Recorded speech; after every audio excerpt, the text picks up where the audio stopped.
कंचन हर महीने अपने पीरियड्स के बाद एक आस लगाती थी कि इस बार शायद भगवान हमारी सुन ले। उसे हर बार मायूसी मिलती थी। कंचन पढ़ी लिखी थी लेकिन वो मायूस हो रही थी। उसकी एक कम पढ़ी लिखी सहेली ने बताया कि अगर तुम अपने पीरियड्स के शुरू के दिनों में अपने पति के साथ शारीरिक संबंध बनाओगी, शायद तुम्हारे लिए वो अच्छा रहेगा। पीरियड्स के शुरू के दिनों में औरत को भी अपने पति की बहुत चाहत होती है। कंचन ने ऐसा ही किया था। पीरियड्स के शुरू के दिनों में ही अपने पति अखिलेश के साथ बिस्तर पर बड़ी रोमांटिक बातें कर रही थी। अखिलेश भी बहुत रोमांटिक हो रहा था क्योंकि वह उसकी पसंद की पत्नी थी। जैसे ही उसने अपनी पत्नी को बाहों में लिया और धीरे से उसके ब्लाउज के बटन को खोलना शुरू किया, होंठों से फिर गर्दन पर और गर्दन से फिर उसके बैली बटन पर चूमता हुआ गया था। उसका प्यार करने का तरीका कंचन को पहले ही पागल कर देता था। जैसे ही अखिलेश ने कंचन को अपने सीने से लगाया, उसकी चाहत को मिटाने लगा, तो उसे बहुत गीला गीला महसूस हुआ। अखिलेश डर गया था। आखिर ये क्या हुआ? देखा तो पूरा बिस्तर लाल पड़ा था।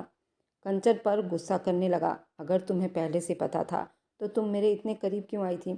अब सारा बिस्तर खराब हो गया और मेरा सारा मूड भी खराब हो गया।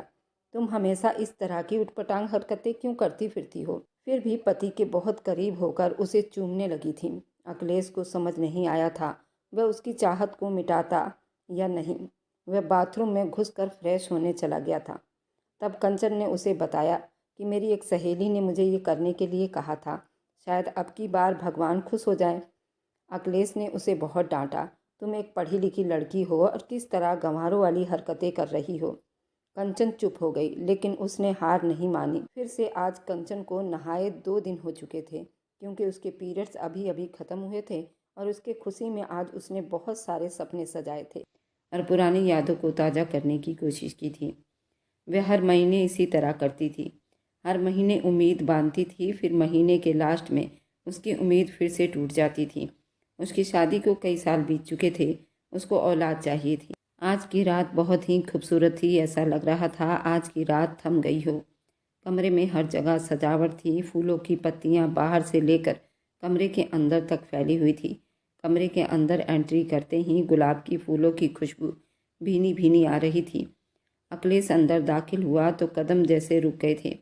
वह देखने में बहुत ही डिसेंट बंदा लग रहा था। हाइट उसकी 6 फीट थी। उसकी चौड़ी छाती वह किसी राजकुमार से कम नहीं लग रहा था। कमरे में अंधेरा था। गुलाब की खुशबू से उसे उलझन सी हुई थी। वह पलटने ही वाला था। किसी ने अपने गर्म हाथों से पीछे से उसकी आंखों पर अपने हाथों से पकड़ मजबूत बना ली थी। पहचानो, नरमी से हंसती हुई आवाज़ में चौंका था। एक झटके से हाथ हटाया। कंचन सामने खड़ी थी। हल्के पिंक कलर के साड़ी में बहुत ही ज़्यादा खूबसूरत लग रही थी और अखिलेश पर गजब ढा रही थी। उसकी आंखें बड़ी बड़ी थी। वह कुछ कहती उससे पहले कि वो माथे पर बल डालकर बोला, ये क्या हुलिया बना रखा है अपने कमरे का तुमने? दिमाग ठीक है तुम्हारा? इंसान कितना थका हुआ होता है, अपने कमरे में आराम करना चाहता है, और तुमने ये क्या तमाशा लगाया हुआ है? और कमरे में इतना अंधेरा क्यों किया हुआ है? उसकी आवाज़ भारी और गुस्से से उभर रही थी।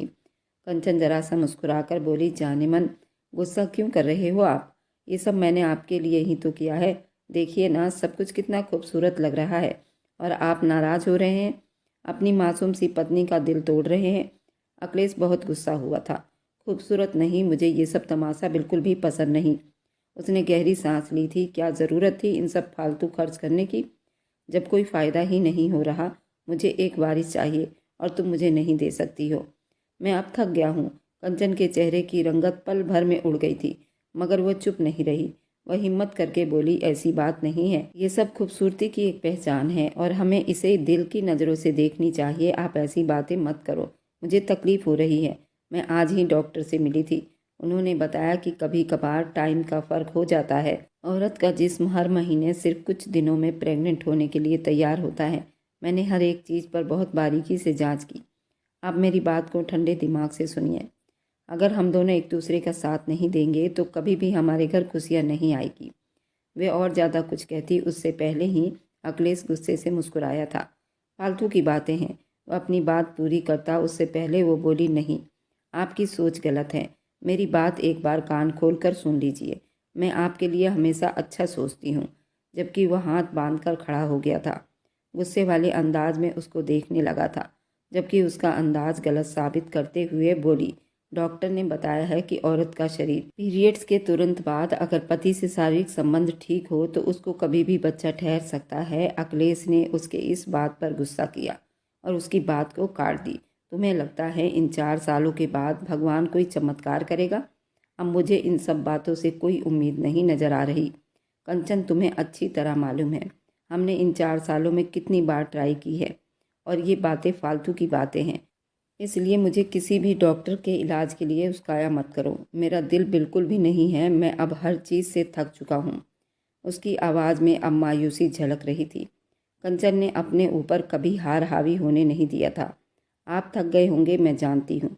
उसके पास आई, उसके चेहरे के पास होकर बोली, मगर कभी कभी भगवान के घर में देर हो जाती है, पर वह अपने भक्तों को हमेशा देखता रहता है। डॉक्टर ने कहा है कि अगर आप दोनों की सेहत अच्छी है तो वक्त और समय लग सकता है, बच्चा पैदा हो सकता है। इस बार मेरी बात पर आप विश्वास कर लीजिए। मैंने बहुत उम्मीद के साथ आज ये सब किया है। मुझे विश्वास है मेरा भगवान मेरी उम्मीदों को नहीं तोड़ेगा। एक औरत होकर जब मैं हिम्मत नहीं हारती तो आप एक मर्द होकर क्यों हार रहे हो? अखिलेश ने नज़रें चुरा ली थी। वक्त वक्त की बात है, डॉक्टर का इलाज अब तुम बताओगे मुझे। कब और कैसे क्या करना है और कैसे जीना है, अब तुम बताओगी मुझे। मैंने सुना है कि अगर सच्चे मन से सच्चे तन से छठी मैया की पूजा की जाए तो इस साल हमें ज़रूर बच्चा हो सकता है। इस बार छठ पूजा करें। देखो कंचन, ये सब फालतू की बकवासबाजी मुझे अच्छे नहीं लगते। क्षेत्र के अपने अलग अलग ही भगवान होते हैं। हमने कभी छठ पूजा नहीं मनाई और इससे कुछ होने वाला नहीं है। तुम अब इन बातों को मुझसे दूर रखा करो। कैसे जीना है मुझे अच्छी तरह से पता है। उसका दिमाग अब खराब हो चुका था। ये बातें उसे अजीब परेशानी में डाल देती थी। कंचन की आवाज़ में अब वही नरमी फिर से जगमगाने लगा था और साथ में दुखी भी शामिल हो गया था।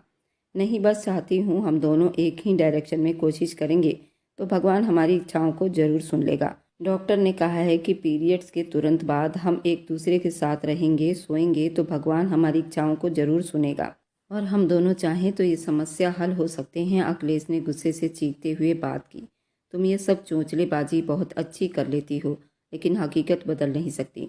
तुम हर महीने पीरियड्स के बाद ऐसी फालतू बातें लेकर बैठ जाती हो और फिर बाद में रोती फिरती हो जब पीरियड्स आ जाते हैं। मैं और ज़्यादा ये सब बर्दाश्त नहीं कर सकता। अब मेरी बातों को समझो, मेरी बर्दाश्त अब ख़त्म हो गई है। कंचन ने पल भर के लिए अपनी आंखें बंद कर ली थी, जैसे दिल के शोर को सुन रही हो। फिर धीरे से बोला, रोती क्यों हो? क्योंकि हर बार तुम मेरी उम्मीदों पर पानी फेर देते हो। शायद भगवान भी हमारी परीक्षाओं को देख रहा है। अखिलेश, कभी कभी विश्वास ही वो ताकत बन जाती है जो खुद सुनी जा सकती है। अखिलेश ने पहली बार उसकी आंखों में देखा। वहाँ कोई जिद नहीं थी, सिर्फ विश्वास ही विश्वास झलक रहा था। कमरे की खुशबू एक बार फैलने लगी थी। गुलाबों की पंखुड़ियाँ हवा के साथ हल्की सी शरारत कर रही थी। अखिलेश ने गहरी सांस ली थी। ठीक है, उसने मध्यम आवाज़ में कहा, डॉक्टर की बात मान लेते हैं लेकिन ये आखिरी बार है। मैं फिर कभी तुम्हारे पास इस ख्याल से नहीं आऊँगा। कंचन ने धीरे से मुस्कुराकर चिराग बुझा दी और उस पल उसके प्यार में डूबकर एहसास करने लगी थी। आंखों से धीरे धीरे आंसू भी बह रहे थे, लेकिन उसको विश्वास था इस बार वह अपना मकसद हासिल कर लेगी। इस बार वह रात उन दोनों ने बड़ी अजीब तरह से बिताई थी, जिसमें अखिलेश दिमागी तौर से अपने पत्नी के साथ शारीरिक संबंध बनाते खुश नहीं था और कंचन चाहती थी कि हर रात उनकी खुशी में बीते। अखिलेश के चेहरे पर पहली बार विश्वास की एक लहर जगमगाई थी, लेकिन उसके साथ थकन भी था। गुलाबों की खुशबू अब हल्की हल्की गहरी हो गई थी, जैसे उम्मीदों ने पहली सांस ली हो। अगली सुबह की रोशनी धीरे धीरे पर्दों के किनारों से छन छन कर अंदर आ रही थी। वह नाश्ता कर चुका था, अब ऑफिस के लिए निकल रहा था, लेकिन हमेशा की तरह वह अपनी माँ के पैर छूना और उनका आशीर्वाद लेना बहुत ज़रूरी समझता था। उनके कमरे के दरवाजे पर खड़े होकर बोला, माँ, मैं निकल रहा हूँ अपने ऑफिस के लिए। आज ऑफिस में फाइलों का ढेर है, रात को थोड़ा लेट भी हो सकता हूँ। आप आराम कर लीजिए, सुबह मुलाकात होगी। शीतला देवी हल्की आवाज़ में बोली, अखिलेश इधर आओ, मुझे तुमसे कुछ बात करनी है। अखिलेश के कदम रुक गए थे। चेहरे पर हल्की उलझन की घड़ी का साया नजर आ रहा था। सांस लेकर पलट आया था, धीरे से सोफे के पास बैठ गया। मम्मी, सब ठीक है? शीतला देवी की नज़रें फर्श पर जमी हुई थी। फिर धीरे से बोली, तुम मेरे इकलौते वारिस हो, मगर तुम्हारा कोई वारिस नहीं। यही टेंशन मुझे सोने नहीं देती। अखिलेश चौंक कर सीधा बैठ गया था। माँ, ये बातें आप फिर से लेकर बैठ गई हैं। हाँ, फिर से लेकर बैठ गई हूँ, क्योंकि मैं बहुत सोचती हूँ तुम्हारी इतनी दौलत और तुम्हारे इतने कारोबार, तुम्हारी इतनी फैक्ट्रियाँ, तुम्हारी इतनी इज्जत, लेकिन अगर तुम्हारी अपनी औलाद ना हुई, ये सब किस काम का होगा? ये सब बेकार है। हमारे बाद ये रिश्तेदार हमारी जायदाद को गिद्धों की तरह नोच कर खाएगी। तुम देखना, किसी को तुम्हारा दुख याद नहीं आएगा, बस तुम्हारा पैसा याद आएगा। अखिलेश ने हाथ जोड़कर माथे पर हाथ रखा, जैसे थकन से झुक गया हो। मैं क्या करूं माँ? हर अच्छे डॉक्टर के पास जा चुका हूँ, हर रिपोर्ट साफ है, वह भी ठीक है, मैं भी ठीक हूँ, बस भगवान ने देर लगाई हुई है। अब मैं इस सब बात पर भी शक करने लगी हूँ। शीतला देवी ने इन शब्दों को बोला और सांस ली। ये सब बातें दिल बहलाने के लिए हो सकती है। तुम्हारी पत्नी खुद डॉक्टर से बात कर लेती होगी, पढ़ी लिखी है, चालाक भी है। हो सकता है वह पहले ही उनसे कह देती हो कि जब हम दोनों आए तो यही कहना सब ठीक है, बस भगवान की तरफ से देर है। तुम नहीं जानते, आजकल की लड़कियां बहुत दिमाग लेकर चलती हैं। अखिलेश ने सर उठाया। माँ, आप हद से ज़्यादा सोचती हैं। कंचन बिल्कुल भी ऐसी नहीं है। शीतला देवी की आवाज़ में कड़वाहट आ गई थी। तो फिर 5 सालों में तुम्हें औलाद क्यों नहीं हुई? इतना वक्त किस लिए लग रहा है? भगवान की कृपा है, तुम दोनों खुश रहते हो, एक साथ रहते हो तब भी, और इतनी दवाइयाँ, ये सब किस लिए? तुम मानो या ना मानो, ये औरत मुझे ज़रूरत से ज़्यादा चालाक लगती है। ये अपने फ़ायदे के लिए ये सब काम कर रही है, ताकि तुम उस पर कोई शक ना करो। ये ज़रूर बांझ है। अखिलेश हल्के कांपते हुए शब्दों में बोला, माँ, ऐसी बातों का कोई फ़ायदा नहीं है। मैं भी चाहता हूँ मेरे घर में औलाद हो, कौन मर्द नहीं चाहेगा, लेकिन शायद ये किस्मत की समस्याएं हैं। हम चाह कर भी सब कुछ नहीं बदल सकते हैं। शीतला देवी उसके तरफ झुककर बोली, किस्मत में सब कुछ है, मगर किस्मत भी उन्हीं की बदलती है जो खुद बदलना जानते हैं। तुम चाहते ही नहीं, इसलिए रुके हुए हो। एक बात मेरी फिर से मान लो। वह फिर धीरे से आवाज़ में बोली, तुम दूसरी शादी कर लो। अखिलेश पल भर के लिए बिल्कुल चुप हो गया था। क्या कहा आपने? वह आश्चर्य से बोला था, हाँ, दूसरी शादी। धानी तुम्हें पसंद करती है और मैंने भी गौर किया है। वह तुम्हारे लायक है, पढ़ी लिखी है, समझदार है और बिजनेसमैन दिमाग रखती है। तुम्हारे लिए वह तुम्हारी कई समस्याओं में काम आ सकती है। इज्जत भी होगी, सोच कर देखो। अखिलेश बिल्कुल चुप हो गया था, उंगलियों से अंगूठी को घुमाता रहा। माँ, आपको अंदाजा है आप क्या कह रही हैं? मैं किसी और औरत को अपनी ज़िंदगी में कैसे ला सकता हूँ? मैं तो कहती हूँ उस कंचन को भी रख लो, उसे डिवोर्स देने की क्या ज़रूरत है, मगर धानी से शादी कर लो। मुझे अब पोता देखना है। शीतला देवी की आवाज़ अब ठोस हो गई थी, जैसे फैसला सुना चुकी हूँ। मैंने खुद मालूम किया है, वह बिल्कुल सेहतमंद है। वह शायद तुम्हारे बच्चे को जन्म जरूर दे सकती है, फिर तुम्हारे दिल से ये बोझ भी उतर जाएगा। अखिलेश के होंठ जरा से हिले, मगर कोई शब्द नहीं निकले थे। वह सिर्फ माँ की आंखों में देखता ही रह गया। वहाँ डर छुपा हुआ था, एक परिवार के डूबने का, इस परिवार का वारिस ना होने का डर। कमरे में कुछ देर चुप्पी रही। शीतला देवी धीरे से बोली, सोच लो बेटा, टाइम हाथ से निकलता ही जा रहा है, तो फिर पछतावा ही रह जाता है। अखिलेश ने उठने की कोशिश की, मगर फिर रुक गया था। नजरें नीचे थी, दिल कहीं और था। मैं चलता हूँ मम्मी, दफ्तर के लिए देर हो रही है। देर अब तुम्हारी जिंदगी में भी तो हो रही है बेटा। दफ्तर में नहीं, तुम सोच लो और समझ लो, इसमें तुम्हारा ही भविष्य तुम्हें मिलेगा। वह पलटा नहीं, बस धीरे से दरवाज़ा खोला, मगर चेहरे पर सुकून नहीं था। कदम भारी थे। दिल के किसी कोने में वह फैसला जिसे वह इनकार नहीं करना चाहता था, वह अब खामोशी में डूब चुका था। वक्त धीरे धीरे बीतता ही जा रहा था। दोपहर की रोशनी शीशे से होती हुई पर्दों से छनकर मेज पर फैल रही थी। अखिलेश अपने केबिन में बैठा फाइलों के ढेर में बिल्कुल गुम था। एयर कंडीशन कमरे में सिर्फ कलम की हल्की सी आवाज़ घड़ी की टिक टिक सुनाई दे रही थी। अचानक दरवाजे पर किसी की आने की आहट हुई। अखिलेश ने कहा, दरवाज़ा खुला है, तो धानी ने अंदर कदम रखा। हल्की महंगी खुशबू, विश्वास से भरी मुस्कुराहट और आंखों में चमक। दरवाजे पर रुककर बोली, मैं आ सकती हूँ मिस्टर अखिलेश जी? अगर आपकी परमिशन हो तो ये खूबसूरत लड़की आपके कमरे में दाखिल हो जाए। अखिलेश के होंठों पर दबी सी मुस्कुराहट उभरी थी। जी, आपको परमिशन दी जाती है। धानी हंसते हुए अंदर आई और सामने वाली कुर्सी पर बैठ गई। अखिलेश कलम रोककर बोला, बहुत दिनों के बाद तुमने ऑफिस का चक्कर लगाया है। तुम्हारी कंपनी कैसी चल रही है? सब बहुत अच्छा जा रहा है। वह बड़ी तसल्ली भरे शब्दों में बोली, आंटी का फ़ोन आया था, बता रही थी कि तुम काफ़ी परेशान हो। क्या बात है? अखिलेश ने नज़रें झुकाए मेज पर पड़ी हुई फाइल बंद कर दी। कुछ खास नहीं, बस घरेलू उलझन है। तुम्हें तो पता है, माँ तो हर बात को बढ़ा चढ़ा कर कहना पसंद करती हैं। परेशानी इतनी नहीं जितनी बताई गई होगी। धानी ने जरा सा सर झुकाकर उसके चेहरे को गौर से देखा। परेशान ही तो लग रहे हो, मुझसे बातें करके तुम अपना दिल हल्का कर सकते हो। अगर तुम अपनी परेशानी बताओगे तो क्या पता मेरे पास तुम्हारे परेशानी का हल निकल आए। वह कुछ देर चुप रहा, फिर बोला, हाँ शायद कुछ बातों का वजन अंदर रह जाता है। धानी चुप रही, फिर धीरे से अपने हाथ अखिलेश के हाथ पर रख दिया। मैं जानती हूँ तुम पर किस बात का बोझ है। आंटी ने मुझे बता दिया है तुम्हें अपने वारिस के ना होने की चिंता सता रही है। अब दूसरी शादी के बारे में भी सोच रहे हो। अखिलेश ने चौंक कर उसकी तरफ देखा। अच्छा, तो मेरी माँ ने तुमसे ऐसी बात की है? हाँ की है, और तुम्हें हैरान नहीं होना चाहिए। मैं काफ़ी बोल्ड हूँ, तुम अच्छी तरह से जानते हो। मेरे जो दिल में होती है वही ज़ुबान पर लाती हूँ। वह पल भर रुकी, फिर बोली, मुझे कंचन से कोई दुश्मनी नहीं है। वे तो बहुत अच्छी है, साधारण सी लड़की है, मगर शायद तुम्हारे साथ ज़िंदगी नहीं निभा सकती। बात किसी ने सच ही कहा है। घर सिर्फ मोहब्बत से नहीं चलता, दिमाग, फैसले और समझ भी होनी चाहिए। तुम्हारे पास सब कुछ है, इज्जत है, हैसियत है, मगर तुम्हें एक ऐसी औरत चाहिए जो तुम्हारे साथ कदम से कदम मिलाकर चल सके, ना कि पीछे रहकर बस भगवान से प्रार्थना करती फिरे। अखिलेश की नज़रें अभी उसके चेहरे पर जमी हुई थी, मगर चेहरे का असर बिल्कुल साफ था।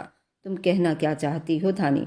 वह मुस्कुराई, पल भर बिल्कुल चुप रही, फिर बोली, तुम्हारी माँ चाहती है कि मैं तुमसे शादी कर लूँ, और जहाँ तक मैं बिल्कुल कंवारी हूँ, और हाँ, मुझे इस बात से कोई एतराज़ नहीं, बल्कि सच कहूँ तो शायद तुम मुझे काफ़ी वक्त से अच्छे लगते हो, इसलिए आज खुद आ गई हूँ ताकि तुम्हें साफ साफ बता दूँ।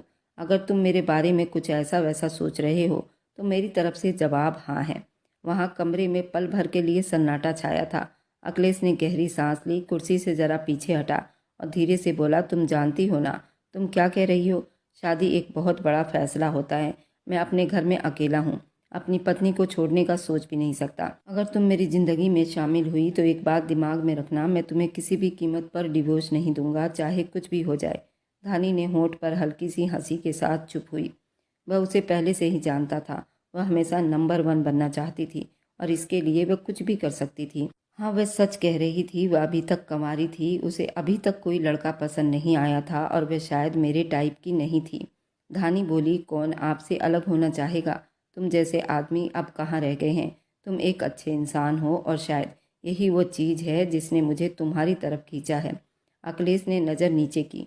मैं अभी कुछ नहीं कह सकता, घर पर बात करनी होगी। माँ से, अपनी पत्नी से, अपनी समस्याओं को अपने तरीके से सुलझाऊंगा। धानी ने अपने बाल कान के पीछे किए। बदलने की ज़रूरत भी नहीं, बस कदम उठाने की ज़रूरत है। तुम सोच लो, मैं तैयार हूँ, जब तुम चाहो, जिस तरह चाहो। अखिलेश ने हल्की मुस्कुराहट के साथ कहा, मैं घर जाकर बात करता हूँ, फिर तुम्हें खुद खबर दे दूंगा। धानी उठकर खड़ी हुई, ठीक है मिस्टर अखिलेश जी, मैं इंतज़ार करूँगी, मगर ज़्यादा नहीं। वह चलती हुई दरवाजे तक गई, फिर पलटकर बोली, हाँ, अपनी परेशानी को अपने चेहरे पर न लाया करो। तुम पर गंभीरता अच्छी नहीं लगती, लेकिन मुस्कुराहट तुम्हें और ज़्यादा खूबसूरत बना देती है। दरवाज़ा बंद हुआ। कमरे में खुशबू की एक लकीर हल्की सी बाकी रह गई। अखिलेश के दिमाग में वह सब देर तक घूमते रहे, मेरी तरफ से हाँ है। वक्त धीरे धीरे बीतता जा रहा था। शाम का वक्त था। सूरज की आखिरी किरणें कमरे में दाखिल हो रही थी। हल्की सी नाराजगी के साथ सोफे पर बाजू गिराए हुए थी, जहां शीतला देवी अपना चश्मा पहने कुछ किताबें लिए बैठी थी। दरवाज़ा धीरे से खुला। अखिलेश अंदर आया। चेहरे पर उलझन थी, कुछ बेचैनी बाकी थी। यह आपने धानी को फ़ोन करके क्या कहा था? वह सीधा जाकर उनके बराबर में बैठ गया। शीतला देवी ने चश्मा उतारा। क्या मतलब? वह ये है कि आज ऑफिस में धानी आई थी और मेरे सामने बैठकर साफ साफ कह रही थी कि वो मुझसे शादी करना चाहती है। मम्मी, मैंने सुबह ही आपको हाँ नहीं कहा था, फिर आपने उससे बात क्यों की? शीतला देवी किताब मेज पर रखते चेहरे पर जरा सा तसल्ली भर सांस ली। मैंने सिर्फ बात की थी, उससे हाँ नहीं भरी थी। अगर वह तुम्हारे पास खुद गई थी तो इसका मतलब है कि वह तुम्हारे अंदर अभी दिलचस्पी रखती है। और बेटा, ये तो खुशी की बात है। किसी औरत का तुम जैसे आदमी से दिलचस्पी रखना, ये कोई मामूली बात नहीं। अखिलेश ने सर झुकाकर गहरी सांस ली। मम्मी, कंचन ये बात कभी भी स्वीकार नहीं कर पाएगी। वह बहुत जज्बाती लड़की है, उसे पता चला तो वह टूट जाएगी। शीतला देवी सीधे शब्दों में बोली, तो हम क्या करें? उसके जज्बातों के आगे अपनी नस्ल को दाव पर लगा दे? मुझे अपने पोते की इच्छा पूरी करनी है। हमें वारिस चाहिए। तुम्हारा नाम आगे भी चलना चाहिए। कमरे में कुछ पलों के लिए चुप्पी छा गई थी। अखिलेश के चेहरे पर उलझन, बेबसी और थकन सब कुछ साफ दिखाई दे रही थी। फिर धीरे से बोला, मम्मी मैं कंचन को नहीं छोड़ूंगा। अगर दूसरी शादी कर भी ली और अगर शादी करूंगा तो सिर्फ एक औलाद के लिए। मेरे दिल से मेरी कंचन को कोई नहीं निकाल सकता। मेरे लिए हमेशा कंचन मेरी पहली पत्नी रहेगी।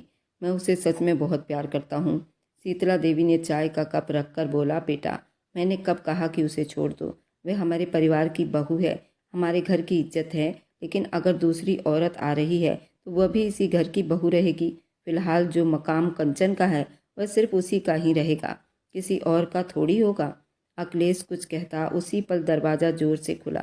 कंचन अंदर आ चुकी थी। उसके चेहरे पर हवाइयाँ उड़ी हुई थी, आंखों में आंसू थे। ये क्या हो रहा है यहाँ पर? आप दूसरी शादी कर रहे हैं? उसकी आवाज़ कांप रही थी। अखिलेश ने चौंक कर पीछे देखा। शीतला देवी ने जरा सा अपने भौं को चढ़ाया मगर चुप रही। कंचन ने चीखना चिल्लाना शुरू किया, जवाब दीजिए मेरे बातों का। अखिलेश जी ये सब क्या है? वह आगे बढ़ी, क्या मैं इतनी बुरी औरत हूँ? अब आपको किसी और औरत की ज़रूरत पड़ गई है? शीतला देवी गुस्से से भरे शब्दों में बोली, हाँ कर रहा है मेरा बेटा दूसरी शादी, क्योंकि मैं अपने बेटे को एक बांझ औरत के साथ ज़िंदगी नहीं बिताने दे सकती हूँ। 5 साल हो गए, तुमने कौन सी खुशखबरी सुना दी है? इससे अखिलेश जल्दी बोल उठा, प्लीज़ ऐसी बात मत करो, मैं इससे खुद बात कर लूँगा। मैं क्यों ना बोलूँ? शीतला देवी ने गुस्से से कहा, मैं अपनी आंखों से देख रही हूँ, मेरा बेटा दिन ब दिन मुरझा रहा है। हर माँ को अपनी नस्ल की फिक्र रहती है। अखिलेश ने हाथ उठाकर कहा, बस करो माँ, बस करो, अब चुप रहो, मैं खुद संभाल लूँगा अपनी पत्नी को। फिर कंचन की तरफ ध्यान दिया। कंचन तुम कमरे में जाओ, मैं अभी आता हूँ, तुमसे बात करता हूँ, मुझे कहीं नहीं जाना। उसकी आंखों से आंसू बहने लगे थे। आप मेरे साथ ये जुल्म कैसे कर सकते हो? अखिलेश याद करो, किसी भी परिवार का और ख़ानदान के चश्मो चिराग और वारिस का भगवान ये सब चुनाव करते हैं। इंसान के बस में कुछ भी नहीं है और भगवान ने हमारी किस्मत में देर लिखी होगी तो आप उसे बदल नहीं सकते। अगर हमारे यहाँ औलाद नहीं होती उसमें मेरी कोई गलती नहीं। डॉक्टर ने कहा है कि मैं बिल्कुल ठीक हूँ। ये सब किस्मत की बात है। अखिलेश ने हिम्मत करते हुए कहा, मैं कह रहा हूँ कमरे में जाओ। नहीं जाऊंगी, मैं आपके हर सुख दुख में साथ खड़ी हूँ और आज जब मेरा वक्त आया तो आप दूसरी शादी कर रहे हैं। उसके कदम पीछे हटने लगे, चेहरा आंसुओं से भीग चुका था। अखिलेश आगे कदम बढ़ा रहा था मगर वह अचानक मुड़ी और वहाँ से भागी थी। दरवाजे के बंद होने के आवाज़ के बाद कमरे में सिर्फ चुप्पी रह गई थी। शीतला देवी ने गहरी सांस ली। अब तुम ही देख लो, ये जज्बाती औरत घर संभालने के लायक है? ये तुम्हारे भविष्य को रोक रही है। अखिलेश ने नज़रें नीचे की, कुछ कहना चाहा मगर शब्द जुबान में ही फंस गए थे। कमरे की हवाओं में सिर्फ कंचन की कांपती हुई आवाज़ गूंज रही थी, आप मेरे साथ ऐसा जुल्म नहीं कर सकते। कुछ देर वहीं बैठा था, फिर अपने कमरे की तरफ बढ़ गया था। कमरे में दाखिल होते ही अखिलेश के कदम जैसे ज़मीन में धंस गए हों।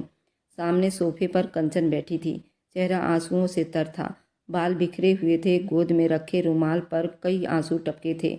दरवाज़ा बंद होने की आवाज़ पर वह चौंकी और अगले ही पल उसकी आंखों में आग नजर आए थे। वह तेजी से उठी, आंसू साफ किए बिना चीखे कहा, इंसाफ नहीं अखिलेश, आप मेरे साथ ऐसा नहीं कर सकते। आप सुन रहे हैं ना, मैं मर जाऊंगी लेकिन आपको किसी और के साथ बर्दाश्त नहीं कर सकती हूँ। अखिलेश ने गहरी सांस ली, शब्दों में हिम्मत बांधी, कंचन बात को समझने की कोशिश करो, मैं तुम्हारे साथ कुछ भी गलत नहीं करने वाला। अगर तुम्हारे साथ ऐसी कोई समस्या है तो हम दूसरी शादी करके अपनी औलाद की खुशी पूरी कर सकते हैं। मैं तुम्हें तुम्हारी जगह से हटाने नहीं जा रहा, तुम हमेशा मेरी पहली पत्नी ही रहोगी। तुम अपने नस्ल की आड़ में ऐसे जुल्म को छुपा नहीं सकते। मैंने डॉक्टर से बात की है, अभी हम इतने बूढ़े नहीं हुए और इस महीने की रिपोर्ट आने वाली है। अगर हम इलाज पूरे कर लें। कंचन मैं अब थक गया हूँ। कितने इलाज कंचन? अखिलेश ने इस बात को काटी, आवाज़ भारी हो गई। 5 सालों से हर डॉक्टर, हर वैद्य, हर जगह हमने आजमा ली है, सिर्फ देर है। मैं अब थक चुका हूँ, मुझे अपना वारिस चाहिए। वो फूट पड़ी, आपको वारिस चाहिए या मोहब्बत? मैं तो यही समझी थी कि मोहब्बत सबसे बड़ी दौलत होती है, लेकिन आपने उसे भी खराब कर दी और अपने वारिस के चक्कर में सब कुछ गंवा दिया। अखिलेश का चेहरा बिल्कुल सुन्न हो गया था। मैंने कब कहा? मैं तुमसे मोहब्बत नहीं करता। बहुत मोहब्बत है मुझे तुमसे, लेकिन ये मोहब्बत हमारे किस काम की? तुम माँ नहीं बन सकती जब तक वारिस की इच्छा अंदर से न जला दे। एक माँ के लिए ये जज्बा बेकार है, मगर एक बाप के लिए भी ये खालीपन है और बहुत परेशानी वाली बात है। कंचन ने उसके बाजुओं को पकड़ लिया, आंखों से आंसू बह रहे थे। तो फिर मेरी मोहब्बत कहाँ गई? मेरा दर्द, मेरा प्यार सब बेकार है। मैं एक पत्थर हूँ, आप जानते हैं ना। मैं आपके बिना कुछ नहीं हूँ, तो फिर क्यों ऐसा कर रहे हो? मैं नरम शब्दों में बोला। मैं तुम्हें छोड़ के नहीं जा रहा, सिर्फ तुम्हें एक और जिम्मेदारी स्वीकार करनी होगी।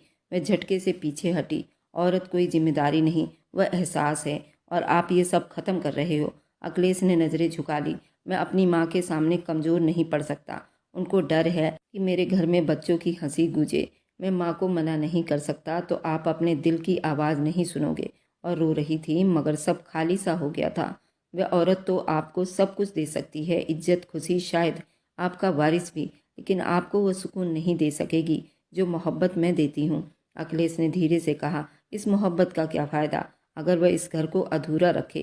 कंचन ने कांपती आवाज़ में कहा, आप बेबस नहीं, आप जालिम बन रहे हैं, एक जीती जागती आत्मा को मार रहे हैं। अखिलेश के चेहरे पर अब गुस्सा आ गया था। पापी नहीं हूँ मैं तुम्हें तुम्हारे अधिकार देने से पीछे नहीं हटूंगा। तुम्हारी इज्जत, तुम्हारा रुतबा, ये घर सब वही रहेगा। तुम मेरी पत्नी रहोगी। या अपने कदम पीछे हटाते हुए बोली, नहीं, ये इंसाफ नहीं है। आपको मेरी बेबसी दिखाई नहीं देती? मैं हाथ जोड़ती हूँ अखिलेश, ऐसा मत करो। भगवान के लिए। वह पल भर को रुका, उसके चेहरे पर निगाह डाली, मगर शायद फैसला अंदर ही अंदर कर चुका था। उसने धीरे से कहा, मैं तुम्हें दुख नहीं देना चाहता। वक्त किसी के इंतजार में नहीं बैठती, और फिर बिना पलटे दरवाज़ा खोलकर बाहर निकल गया था। दरवाज़ा बंद हुआ। कमरे में सिर्फ कंचन के सिसकियों की आवाज़ बाकी रह गई थी। हवा रुकी हुई थी, जैसे दीवारें भी उसके दुख की गवाही बन चुकी हो। वह सोफे पर बैठ गई, हाथों में चेहरे को छुपा लिया। आंसुओं के शब्दों से तेज तेज कह रही थी, और शायद पहली बार उसे अपने घर की दीवार अजनबी लगने लगी थी। वक्त धीरे धीरे बीतता जा रहा था। उसके लाख मना करने के बावजूद शादी की तैयारियां हो गई थी। 1.5 हफ्ते के अंदर अंदर धानी से उसकी सगाई हो गई थी। अब हर पल किसी आने वाले तूफान की खबर दे रही थी। शाम के वक्त आंगन में हल्की रोशनी थी। शीतला देवी सोफे पर बैठी थी। धानी उनके बराबर में, दोनों के बीच खूबसूरत सगाई का लहंगा पहनकर बैठी थी।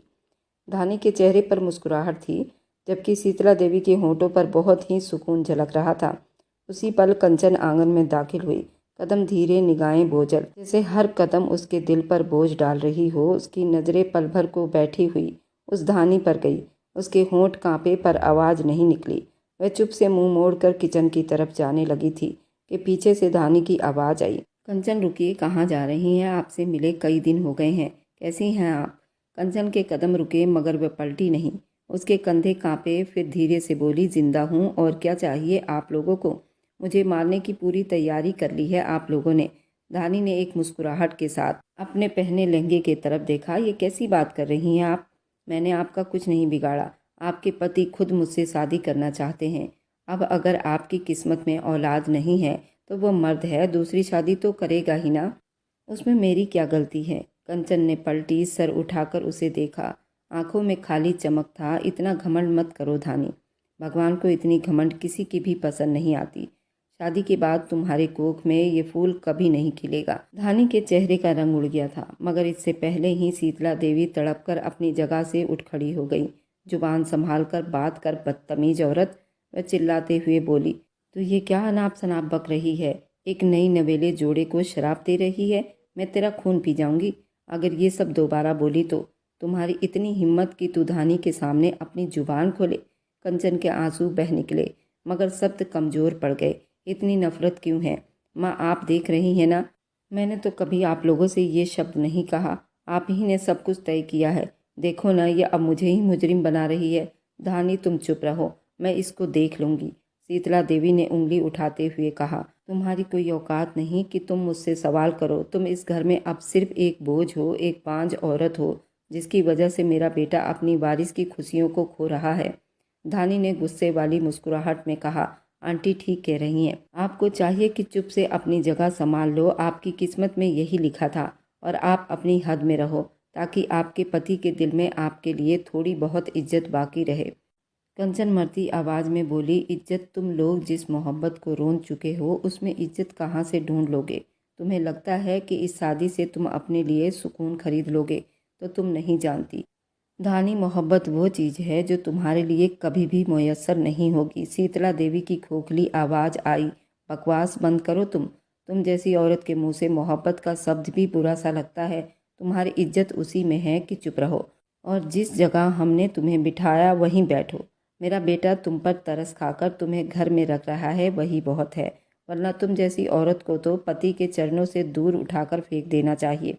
कंचन ने रोते हुए कहा, माँ, जुल्म की उम्र लंबी नहीं होती, एक दिन आपके शब्द आप ही को खाएगी। धानी ने हंसते हुए कहा, ड्रामा करती है, आपके लिए ठीक होगा किचन में जाकर वही करो जो अब आपके हिस्से में आया है। ये सुहाग, ये इज्जत, ये मकाम अब मेरा है। कंचन के होंठ कांपने लगे, आंखों से बहते आंसू चेहरे पर उतर आए थे। वह धीरे से बोली, कभी सोचा है तुमने, जो दूसरों का अधिकार छीन लेते हैं वे खुद अपने अधिकार से दूर रह जाते हैं। भगवान इस चीज की खुद गवाही देता है, तुम्हारा घमंड तुम्हें 2 कौड़ी का करके रख देगा। शीतला देवी हाथ उठाते हुए बोली, बस अब एक और शब्द भी अपने मुंह से निकाला तो याद रखना, मैं तुम्हारी जुबान हमेशा के लिए बंद करवा दूंगी। तुम्हारी हैसियत इस घर में अब एक नौकरानी से ज्यादा और कुछ नहीं। कंचन ने रोते हुए अपनी नजरें झुका ली, कदम पीछे कर लिए और चुप से अपने कदमों को पीछे कर लिया। पीछे से धानी का ठहाका गूंजा और जेवरात की खनक गूंजी थी। मैं जाते हुए सिर्फ इतना बोली, तुम्हें इस सब का हिसाब जरूर मिलेगा। और फिर आंगन का दरवाज़ा धीरे से बंद हुआ। बाहर शाम गहरी हो गई थी, जैसे आसमान भी उसके दुख के साथ दुख मना रही हो। रात के 10 बज चुके थे, पूरा घर अंधेरे में डूबा हुआ था। बाहर आंगन में बरसती बूंदें बंद हो गई थी, लेकिन बस बूंदों की नमी अभी हवाओं में फैली हुई थी। अखिलेश भारी कदमों से अपने कमरे में दाखिल हुआ, टाई खोलकर सोफे पर फेंका, जूते एक झटके से उतारे, कमर की थकन उतारते हुए पलंग की तरफ बढ़ा, मगर अगले ही पल वह ठिठक गया। कमरे की हवा अजीब थी। आज कमरे की खुशबू मध्यम नहीं बल्कि बोझ लग रही थी। फर्श पर कंचन बैठी थी, बाल बिखरे हुए थे, चेहरे आंसुओं से तर थे। उसके सामने जमीन पर टिश्यू का ढेर पड़ा हुआ था। अखिलेश ने कुछ पल उसे देखा, फिर उलझे हुए शब्दों में बोला, क्या हाल बना रखा है तुमने अपना? कौन मर गया है तुम्हारा जो इस तरह रो रही हो? एक तो तुम्हें हर छोटी बात पर रोना आ जाता है, परेशान कर दिया है तुमने मुझे। कंचन ने सर उठाया, आंखें आंसुओं से लाल थी, कांपते हाथों से कहा, मर गई है मेरी खुशियाँ, मेरे जिस्म में मेरी आत्मा मर गई है, मेरी पहचान मर गई है। और आप पूछ रहे हैं कौन मरा है? आप इतने अनजान कैसे बन सकते हो? आपको नजर नहीं आती मुझ पर क्या बीत रही है? आपको सिर्फ अपने आप से मतलब है। अपनी खुशियाँ प्यारी है, वह दिन दूर नहीं जब मैं भी मर जाऊंगी और आपको कोई फर्क नहीं पड़ेगा। बस मेरे अर्थी को ले जाकर सिर्फ चिता पर लिटा देना, अगले ही दिन शादी कर लेना। अखिलेश के चेहरे पर बल पड़े थे। तुम्हें फिर से क्या हो गया? आखिर रोज रोज का यही रोना है। मैं अब तंग आ चुका हूँ। इन फालतू बातों को छोड़ दो और मुझे रोने की वजह बता दो। वह तड़प कर बोली, आज आपकी माँ और आपकी वारिस पैदा करने वाली मंगेतर ने मुझे ये सब सुना दिया है जो शायद किसी दुश्मन को भी नहीं सुनाया जाता। मेरी औकात, मेरी हैसियत दिखा दी है उन लोगों ने, सब खाक में मिला दिया है। वह कल की लड़की मुझे बांझ कह रही है कि मैं अब इस घर में सिर्फ एक साया हूँ। इस घर में मेरी कोई औकात नहीं। आपने मुझसे शादी की थी मगर मुझे यही तकलीफ देनी थी, तो मुझे ब्याह कर क्यों लाए थे? अखिलेश ने एक गहरी सांस ली और उसको देखते हुए बोला, तो तुम्हें उनकी बातों का इतना असर होने लगा है? तुम्हें मालूम होना चाहिए मैं उन सब में शामिल नहीं था। तुम मुझसे क्यों मुंह मोड़ रही हो अपना? मैंने तुम्हें पहले भी समझाया, ये शादी जरूर कर रहा हूँ, लेकिन तुम्हें नहीं भूलूंगा। तुम्हें जो हैसियत है वही रहेगी। किसी के कहने से तुम्हारी हैसियत कम नहीं हो जाएगी। और रही उन दोनों की बात, तो मैं उन दोनों को समझाऊंगा कि अब तुम्हें कोई कुछ न बोले। कंचन धीरे से मुस्कुरा दी और उसको देखते हुए बोली, शायद नहीं, मगर चुप रहने में तुम भी शामिल हो। आप उनके सामने एक शब्द भी नहीं बोलते, बस मुंह घुमाकर रह जाते हो। आपके लिए सच में आपकी खुशियाँ बहुत प्यारी है। आपको एक बार भी मेरा ख्याल नहीं आ रहा। आप इतने बेबस कैसे हो सकते हो? अखिलेश जरा सा गुस्से में बोला, बस करो कंचन, हद से ज़्यादा जज्बाती हो रही हो। वह खड़ी हुई, आंसू पोंछे, मगर आवाज़ कांप रही थी। नहीं अखिलेश, आज मैं जज्बाती नहीं, हकीकत में जिंदा हुई हूँ और मैंने फैसला कर लिया है, मैं अब इस घर में नहीं रहूँगी, आपके साथ नहीं रह सकती। औरत कभी अपने पति को नहीं बांट सकती और मैं तो बिल्कुल भी नहीं। मुझे डिवोर्स चाहिए। या तो मेरा किस्सा तमाम करो या फिर ये ड्रामा ख़त्म करो जो आपने रचाया हुआ है। अखिलेश चौंक कर पलटा। क्या कहा तुमने? दिमाग ठीक है तुम्हारा? ये घटिया सब तुम जुबान से कैसे निकाल सकती हो? और ज़्यादा कुछ कहता, इससे पहले ही वह चिल्लाई थी, डिवोर्स चाहिए मुझे, मैं अपनी नई ज़िंदगी शुरू करूँगी, अपनी खुशियाँ खुद बनाऊँगी, एक ऐसा इंसान ढूँढूँगी जो औरत को सिर्फ औलाद के लिए प्यार ना करे, जो पत्नी की इज्जत को अहमियत ना समझे। आपके साथ मैं बर्बाद हो जाऊंगी और मुझे अब बर्बाद नहीं होना, मुझे छोड़ दो, अब मुझे डिवोर्स चाहिए। अखिलेश की आंखों में गुस्सा चमक रहा था। वह आगे बढ़ा और उसके बाजू थाम लिया था। खबरदार कंचन, जुबान संभाल कर बात करो, तुम्हें पता भी है तुम क्या कह रही हो। अखिलेश कोई चलता फिरता आदमी नहीं, इससे मेरे पूरे परिवार की बदनामी होगी। अखिलेश की पहली पत्नी किसी और के साथ है।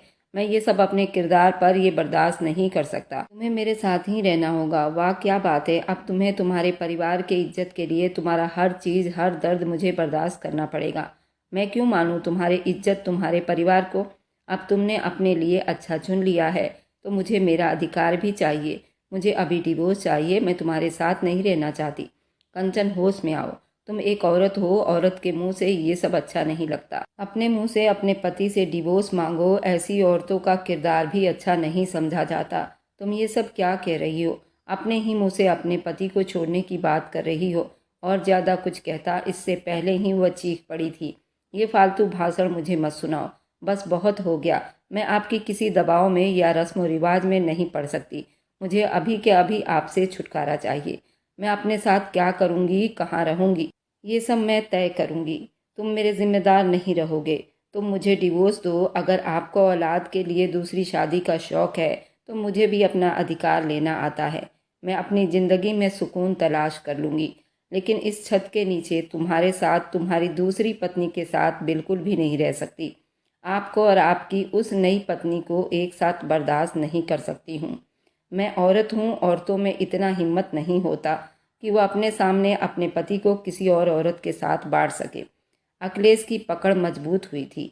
तुम हद से ज़्यादा बढ़ रही हो। किसी कीमत पर मैं तुम्हें नहीं छोड़ूंगा।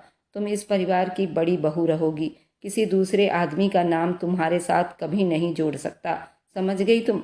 अच्छा, तुम मेरे साथ किसी और आदमी का नाम जुड़ते नहीं देख सकते और मैं आपको दिन रात आपकी दूसरी पत्नी के साथ देख सकती हूँ।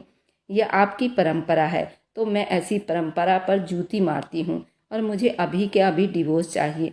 मैं और कोई फालतू बकवास नहीं सुनूंगी। मैं अब इस घर में एक पल भी नहीं रह सकती। जिस आदमी को मेरी इज्जत की, मेरे सुकून की, मेरी मोहब्बत की कोई परवाह नहीं, उस आदमी की भला मैं क्यों परवाह करूंगी? कंचन, अपनी हद में वापस आओ। अब अगर दोबारा तुमने यही सब दोहराया, मुझसे बुरा कोई नहीं होगा। कंचन ने उसकी आंखों में देखा और कहा, मैं तुम्हारे कैद में नहीं रहने वाली। मैं खुद अपना घर बना लूंगी। तो फिर मेरा वादा है, मैं तुम्हें छोड़ूंगा नहीं। तुम क्या सोचते हो कि मैं तुम्हारे सामने भीख मांगूंगी, तुमसे डर जाऊंगी? तो मैं अभी के अभी इस घर को छोड़कर जाती हूँ। कुछ ही देर में दरवाजे पर पुलिस की सायरन सुनाई दी तो सभी आगे बढ़कर बड़ी हैरानी में पड़ गए। आखिर क्या बात हुई जो उनके घर पर पुलिस आई है? शीतला देवी ने आगे बढ़ते हुए दरवाज़ा खोला। धानी उनके पीछे ही लपकी थी। यहाँ पर धानी और अखिलेश कौन है? उनके खिलाफ वारंट है।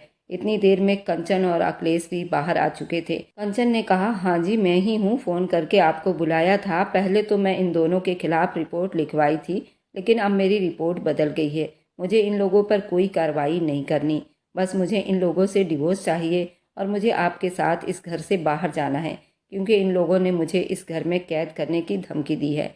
तो मैं इस घर में नहीं रह सकती और आपके साथ ही इस घर को मैं छोड़ दूंगी। पुलिस ने सारी जानकारी ली। कंचन ने कहा कि अब हम कोर्ट में मिलेंगे। तुम्हारी नई पत्नी और तुम्हारा परिवार तुम्हें मुबारक हो। कंचन पुलिस के साथ अपने घर चली गई थी। कंचन को देखकर उसके माँ बाप बहुत परेशान हुए थे। उसे बहुत समझाने की कोशिश की थी। उसने अपने माँ बाप को कहा, अगर आप लोग भी मुझे नहीं रखना चाहोगे तो मैं खुद अपना ठिकाना ढूंढ लूँगी। उसके माँ बाप चुप हो गए थे। कंचन उनकी इकलौती बेटी थी। वह अपनी इकलौती बेटी को इस तरह टूटे हुए नहीं देख सकते थे। उन्हें भी एक सहारे की ज़रूरत थी। कंचन ने अपना डिवोर्स फाइल कर दिया था। उसे अब अखिलेश से डिवोर्स चाहिए थी, जो कुछ ही महीनों में अखिलेश ने उसे डिवोर्स दे दिया था।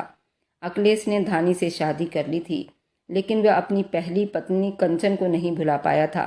कंचन ने अपना गम भुलाने के लिए अपने लिए जॉब ढूंढ लिया था, अपने आप को बिजी रख सके। उसे अखिलेश से डिवोर्स हुए 3 साल बीत चुके थे। उसे नहीं पता था अखिलेश और धानी का रिश्ता कैसा चल रहा है। अब धीरे धीरे अखिलेश को भूल चुकी थी, लेकिन उसका विश्वास अब मर्दों पर से उठ गया था। वह किसी भी मर्द पर विश्वास नहीं कर सकती थी। उसे हर मर्द से नफरत हो गई थी।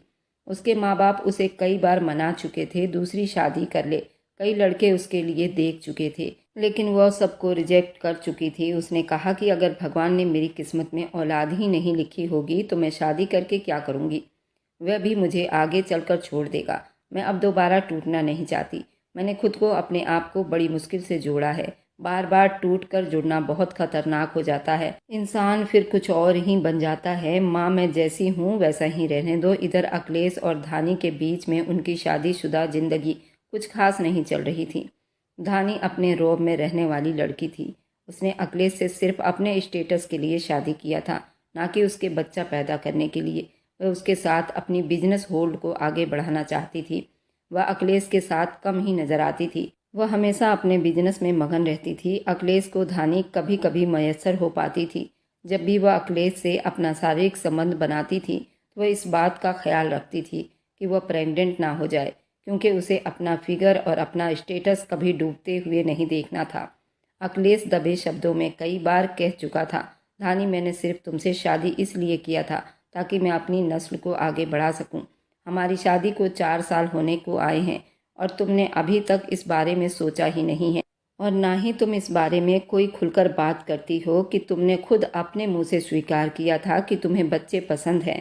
मैं जल्दी ही तुम्हें एक बच्चे का बाप बना दूंगी, लेकिन तुम तो इस बारे में कोई बात ही नहीं करती। तुम्हें तो सिर्फ अपने बिजनेस की पड़ी रहती है। अगर हम बच्चा पैदा नहीं करेंगे तो हमारी दौलत का क्या होगा। धानी ने कहा कि अभी हमें बच्चों की क्या ज़रूरत है, अभी हमें अपने कैरियर पर ध्यान देना चाहिए। और मैं इतनी बेवकूफ़ नहीं हूँ तुम्हारे बच्चे को जन्म देकर अपना फिगर खराब करूँगी। मैं कोई कंचन नहीं हूँ जो घर के 4 दीवारी में रहकर तुम्हारे लिए सपने सजाऊँ। मैं आज के ज़माने की लड़की हूँ और अपने पैरों पर खड़ी हूँ। मुझे अपना स्टेटस इस बच्चे से ज़्यादा प्यारा है। मैंने अपनी राय बता दी है। दोबारा मैं इस बारे में कोई बात नहीं करना चाहती। अब शीतला देवी तो जले पैर की बिल्ली की तरह हो गई थी। शीतला देवी से धानी अब कभी आमने सामने बात नहीं करती थी। हमेशा मीटिंग या अपने कारोबार में बिजी रहती। शीतला देवी हमेशा उससे फ़ोन करती और इस बारे में बात करने की कोशिश करती, लेकिन धानी के पास शीतला देवी से बात करने तक का समय नहीं था। आज वह अपने पुराने दिनों को सोचकर बहुत पछता रही थी, जब कंचन और घंटों बैठकर एक दूसरे से बातें किया करते थे और एक दूसरे का दिल का हाल लिया करते थे।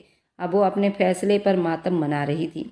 एक दिन वह बहुत दुखी हुई थी। शीतला देवी के माँ बाप को फ़ोन मिलाया और कांपती आवाज़ में बात की और कंचन का हाल चाल लिया।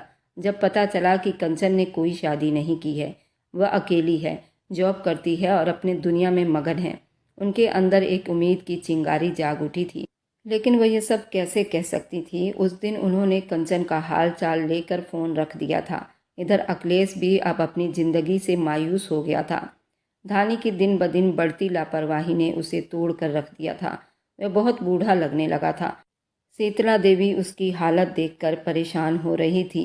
वह कई बार धानी से आमने सामने बात कर चुकी थी। धानी ने भी साफ शब्दों में कह दिया था कि मैंने ये शादी सिर्फ अपने स्टेटस के लिए किया था, ना कि तुम्हारे पोता पोती की इच्छाएं पूरी करने के लिए। आपके लिए अच्छा होगा कि बूढ़ी होने के बाद अब भगवान से लौ लगा लीजिए। अब अपनी इच्छाएं पूरी करके क्या करोगी? तुम्हें तो मरना ही है। तुम्हारी इच्छाओं के लिए अपने आप को खराब नहीं कर सकती।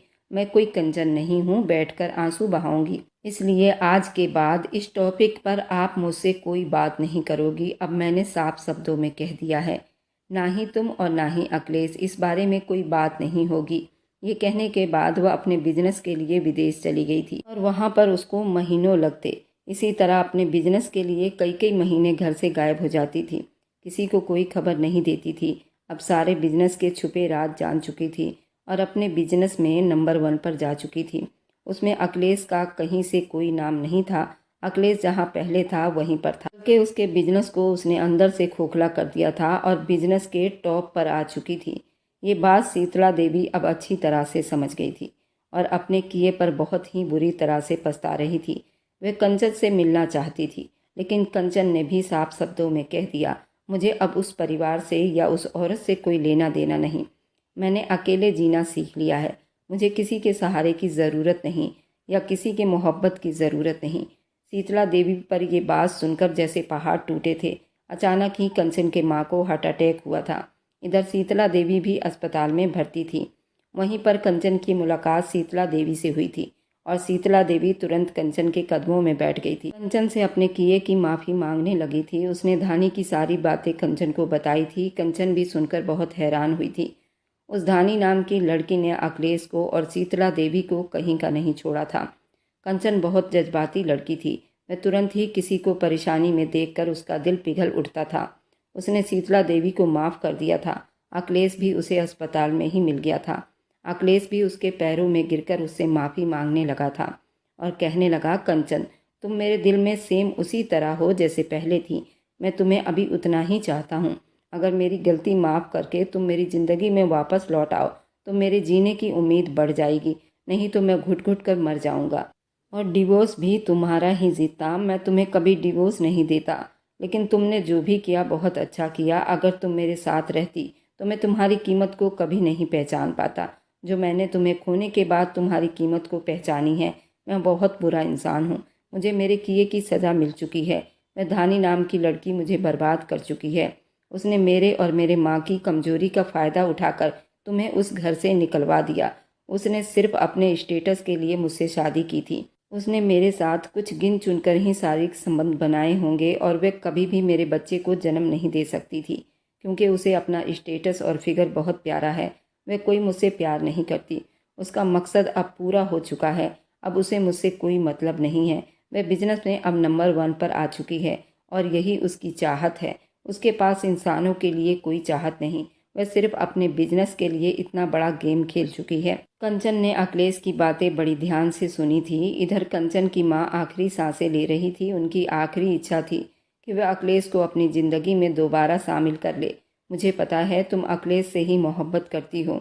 उसने अपनी माँ की आखिरी इच्छा को पूरा किया और अखिलेश के साथ अपनी नई जिंदगी की शुरुआत करने की हामी भर ली। शीतला देवी भी चीख उठी थी। कंचन की माँ की मृत्यु हो गई थी, लेकिन उसने अपनी माँ की आखिरी इच्छा को पूरी कर ली थी। वह अखिलेश के साथ और शीतला देवी के साथ उनके घर आ चुकी थी। अखिलेश उसे बिल्कुल बदला हुआ नजर आया था।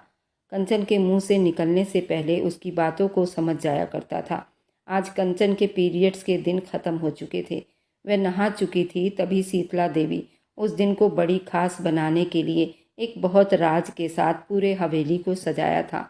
उस रात कंचन और अखिलेश के मोहब्बत के दिनों को ताज़ा करने के लिए ये रात को खास बनाया गया था, जिसमें शीतला देवी का बहुत बड़ा योगदान था।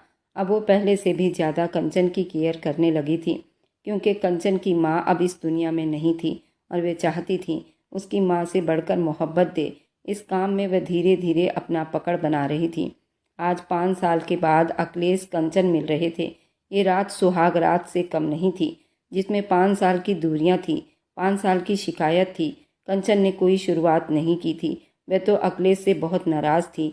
आज अखिलेश ने सुहाग रात पर पहनी हुई वह नाइटी उसके सामने की और कहा, बस एक आखिरी इच्छा है कंचन, इस नाइटी को पहनकर मेरी अंतिम इच्छा पूरी कर दो। अब मुझे सिर्फ प्यार देना है और कुछ मुझे नहीं चाहिए।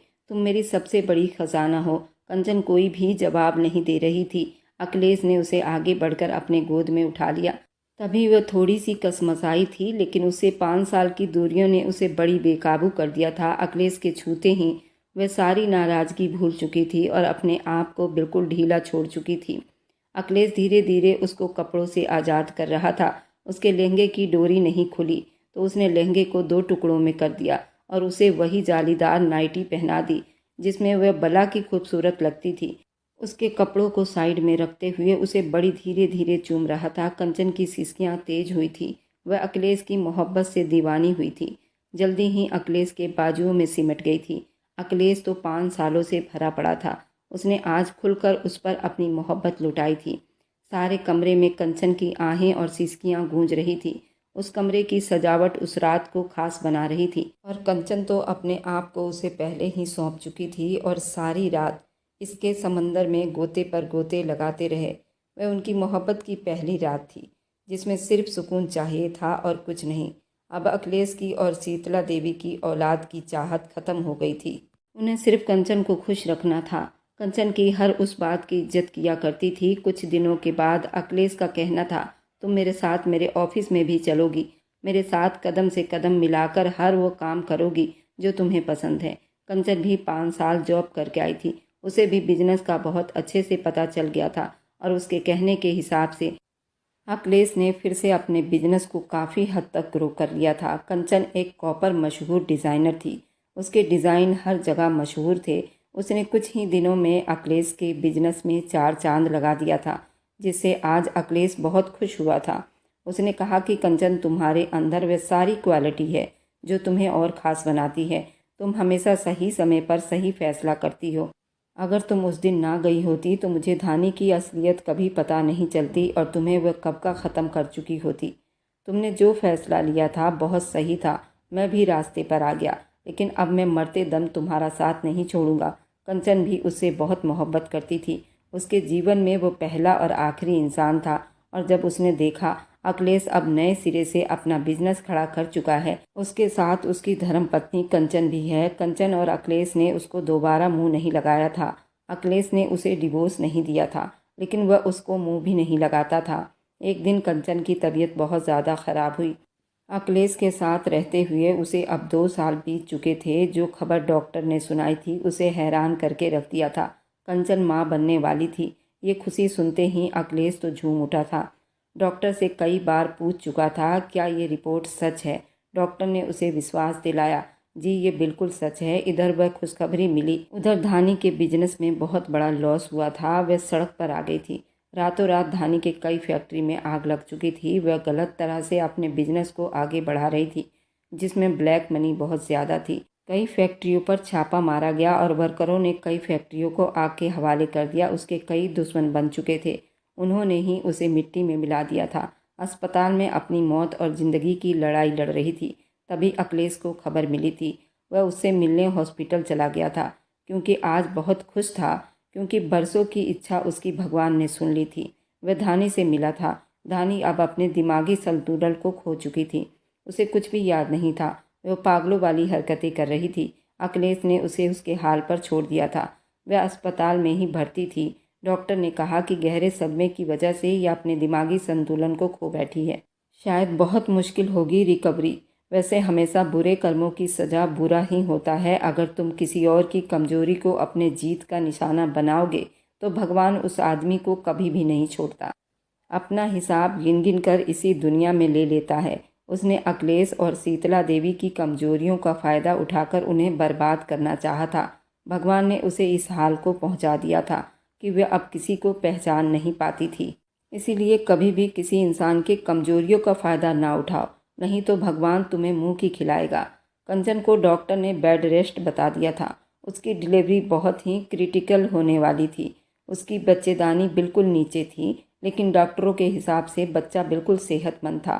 शीतला देवी अब उसका इतना ख्याल रख रही थी, ऐसे लगता था वह भगवान है और शीतला देवी उसकी भक्त है। कंचन के सेवा में शीतला देवी ने कोई कसर नहीं छोड़ी थी और अखिलेश भी उसका बढ़ चढ़कर ध्यान रख रहा था। आखिरकार वह दिन भी आ गया था जब कंचन ने एक प्यारी सी लड़की को जन्म दिया था, जिसका नाम उन्होंने लक्ष्मी रखा था। उनकी खुशियों में 4 चांद लग गई थी। कंचन की बेटी बहुत ही खूबसूरत थी, बिल्कुल कंचन पर गई थी। शीतला देवी को तो वह अपने जान से ज़्यादा प्यारी थी। कुछ ही महीनों के बाद कंचन दोबारा से प्रेग्नेंट हुई थी, लेकिन शीतला देवी ने कहा था, मुझे अपनी बहू की जान प्यारी है। उसके प्रेगनेंसी में फिर से क्रिटिकल कोई भी प्रॉब्लम है तो ये बच्चा हमें नहीं चाहिए। लेकिन कंचन को दोबारा बच्चा किसी भी हाल में चाहिए था, लेकिन उसे शीतला देवी को साफ साफ मना कर दिया था कि मैं ये बच्चा अबॉर्शन नहीं करवा सकती। अगर भगवान ने अपनी कृपा की है तो वही हमें इस समस्याओं से निकालेगा। शीतला देवी के लाख कोशिश करने के बाद भी कंचन नहीं मानी थी और उसने ये प्रेगनेंसी अपने रिस्क पर रख लिया था। 9 महीने के बाद कंचन ने एक बेटे को जन्म दिया था। कंचन अब बहुत खुश थी। आज उसने उस परिवार को वारिस दे दिया था। अखिलेश तो फूले नहीं समा रहा था।